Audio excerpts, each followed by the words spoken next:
Hello everyone, this is Taryn with Wonderfully Made Handcrafting, and I am back doing some YouTube process videos. Last month in December, I did mostly reels because I was doing a process video a day, and so I just shortened that up and did a reel a day for the Advent kit for By the Well for God. But this month, I am working through Son of Man from By the Well for God. This is January's kit. And I am working currently in Psalms 8, and I just wanted to read a little bit of that for you. Psalms 8, 1 through 9. It says, O Lord, our Lord, how majestic is your name in all the earth. You have set your glory above the heavens. Out of the mouth of babies and infants, you have established strength because of your foes to still the enemy and the avenger. When I look at your heavens, the work of your fingers, the moon and the stars, which you have set in place, what is man that you are mindful of him, and the son of man that you care for him? Yet you have made him a little lower than the heavenly beings and crowned him with glory and honor. You have given him dominion over the works of your hands. You have put all things under his feet, all sheep and oxen, and also the beasts of the field, the birds of the heavens, and the fish of the sea, whatever passes along the paths of the sea. O Lord, our Lord, how majestic is your name in all the earth. And so that is the passage of scripture that I'm working through today, specifically Psalms 8:4. What is man that you are mindful of him, and the son of man that you care for him? So we're talking about the stars and how majestic he is and how little we are in comparison, and yet he cares for us.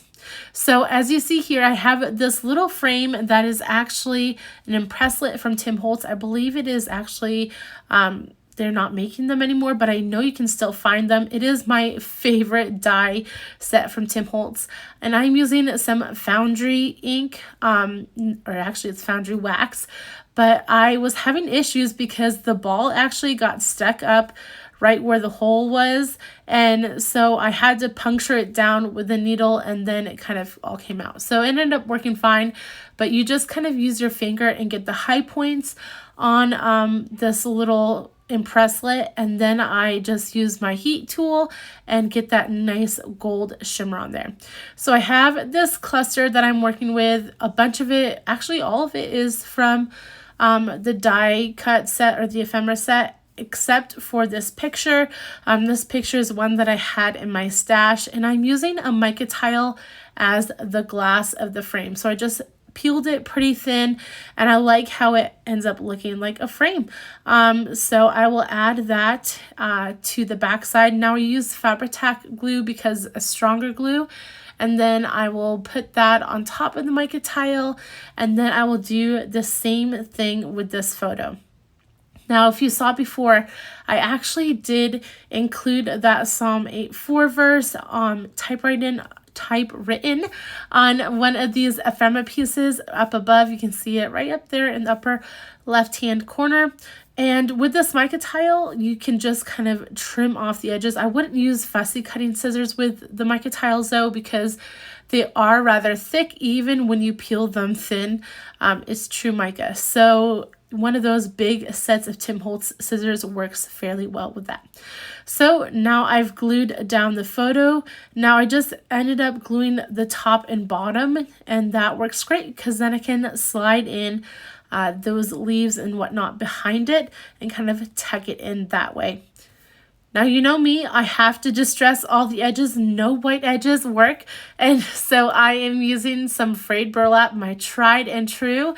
So I'm using that on the edges of everything and making everything just a little bit more distressed. I love this map ephemera piece. This was one of my favorite ephemera pieces. I had to use it.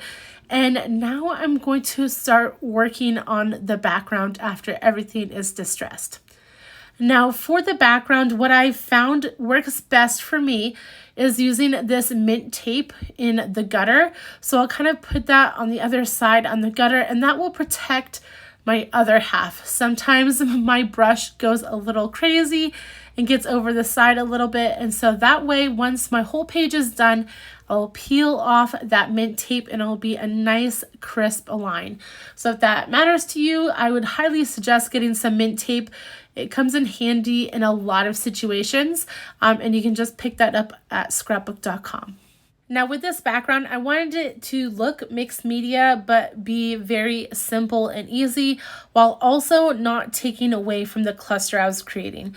So as you saw here, I just kind of sprayed the background with some water.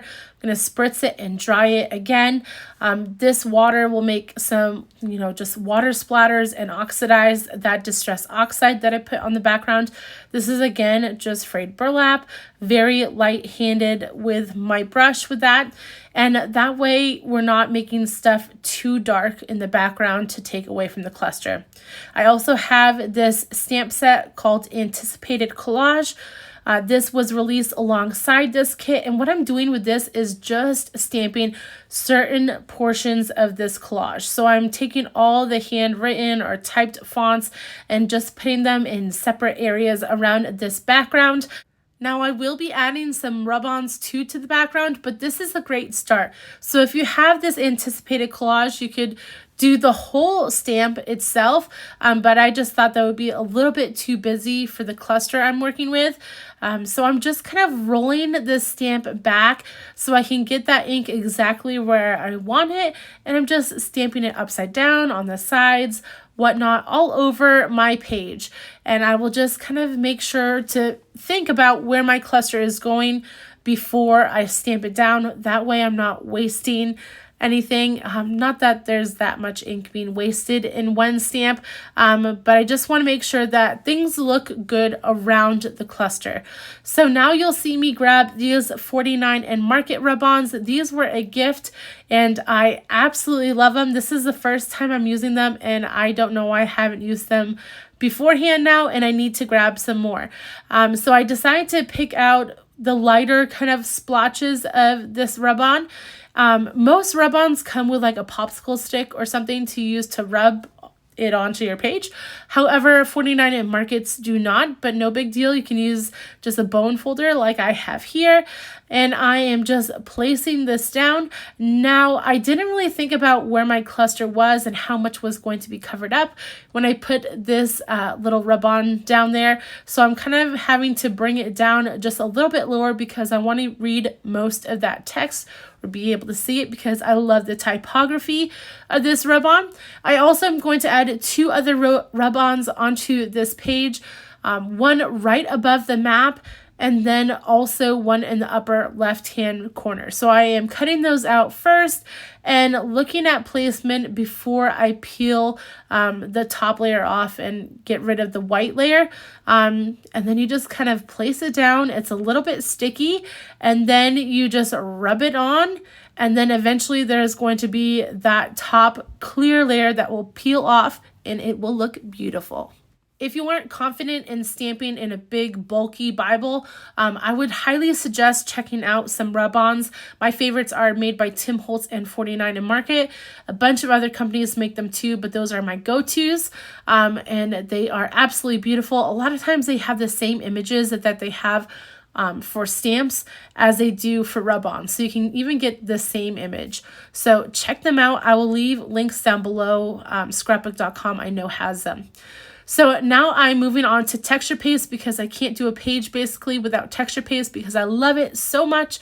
I love all the texture and everything that I can add to a page. I'm using this Threads of Prophecy stencil that was released alongside this kit, and I'm using different sections of it. So the bottom corner I used kind of that circle area, or it looks like a circle now because in that corner. And then I use the top of the stencil near the top of my page. And then right here, I'm using that little swirly pattern that I can get in the gutter of the page right there. So luckily, this dries fairly fast, especially with how dry it is right now. But you can also heat set it with a heat gun too. So now I am using my little date stamp. I actually remembered this time to add it to the page. So I am just added it to that little paper that will be poking out. Now that is actually a journaling card that I flipped over and cut down. So don't forget to use those. There was a lot of purple on it before, but I just kind of cut it away. So basically the last thing I have to do is put this cluster together and glue it down. Now I'm making sure that I'm staying in between those two rub-ons. So you see I've kind of made placement for everything. I know that the map goes right under that rub-on that I have up there. And then I have the rub-on in the bottom left-hand corner that I definitely want to see as well. So I'm making sure to drop down that little verse card that I created and making sure that I'll be able to see some of the typography of that rub-on down there. I wanted to add a little bit of dimension behind this verse card because the frame stands out so much. It is so beautiful in my eyes that I wanted to make sure that that verse card also popped a little bit. And so having that dimensional tape behind it works wonders. Now, usually I grab my tape from scrapbook.com, but I'm actually testing out some dimensional tape from the Dollar Tree right now. So far it's worked okay. I'm hoping that it stays for years and years to come. It seems pretty sticky, so I'm hoping so, but I'm not guaranteed, obviously, that that will happen. So anyways, I am adding some greenery here. Now, whenever I can find just plain old greenery with no flowers, that is my go-to for filling in areas of a cluster. I love having those little elements of leaves. So I'm tucking those in and adding that down with my Barely Arts glue. And then I will add that verse card by just peeling off the back side of that dimensional tape and sticking it down. Now, the last thing I wanted to do was add a mini clip from Tim Holtz. So I'll add that to my little date card, take off my mint tape, and then this page will be complete. If you've enjoyed this video, please like and subscribe to my channel. You can also find me over on Instagram at Wonderfully Made Handcrafting. I'll try to link everything I use down below in the description, and I hope you have a wonderful day, guys. Bye.